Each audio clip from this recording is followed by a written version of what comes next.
Sunshine,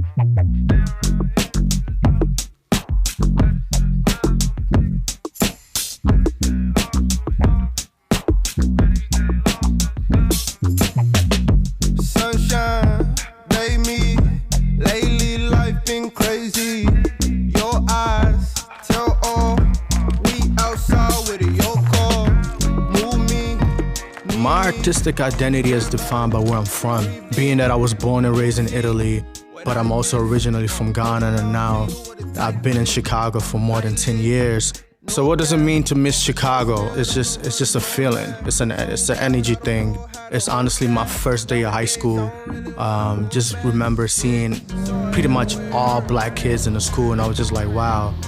For the first time, I did not feel alone, because for a long time in Italy, I was the only black kid in the whole school. There were not enough images of black people just having a good time or, spending time with their families or anything like that. And one of the main reasons why I do what I do is because I want to be able to change those type of images, right? I wanted to change that perception and share it to the world. My goal as a photographer, my goal as a storyteller is to keep telling these stories, keep telling these amazing stories and change the way that we see the whole black experience.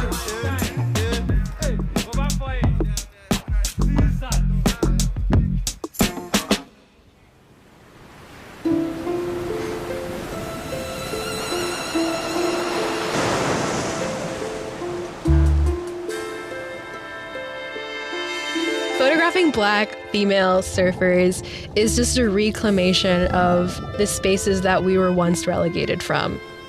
One of the most powerful things you can do for black women is to have us visualize and be anything we want to be. And having that visual can create just so many possibilities and just open up one's imagination to what one can be. In Los Angeles, there's been a very coordinated effort to keep black and brown bodies away from public oceans and public beaches.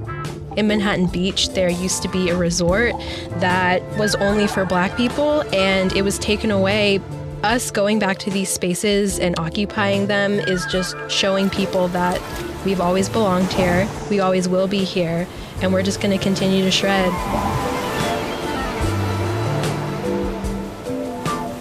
As a photojournalist, I have to keep pushing for space to be made for us and for our stories to be told and for me to even occupy space, because who else is going to do it, you know?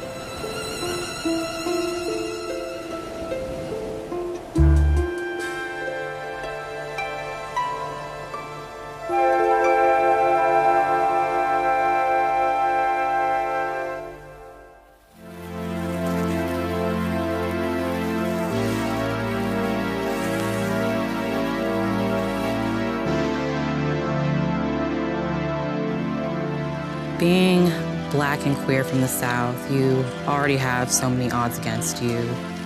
You're not really seen as a person, but a spectacle, experiment, something to fear, something to hate, something to fetishize. Having lived these experiences, I really wanted to push against that, and that's why it's so important to me as a photographer and a storyteller to celebrate and uplift blackness and queerness and those identities, because our lives matter, our stories matter, and our beauty within and without deserves to take its space in the world to combat all of that darkness.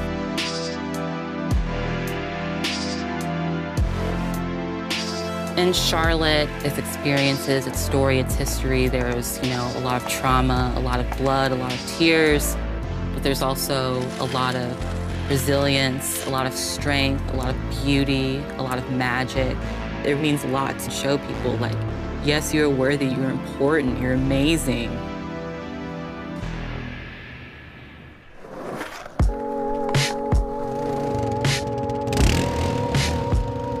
I want my work to capture black culture in this more poetic way. Like the bike culture, I try to shoot that in a fine art way. So it's a lot of focusing on eye contact and then shooting in black and white and capturing vulnerability. I wanted to make sure that my son grew up seeing multiple representations of men of color. I grew up seeing you're a musician or you're an athlete. I didn't see men being emotionally vulnerable. I didn't see men being emotionally available. So I want to capture Black men in that light. So when my son can grow up and he knows it's okay to be emotional, it's okay to cry, it's okay to feel other things, you don't have to be tough all the time.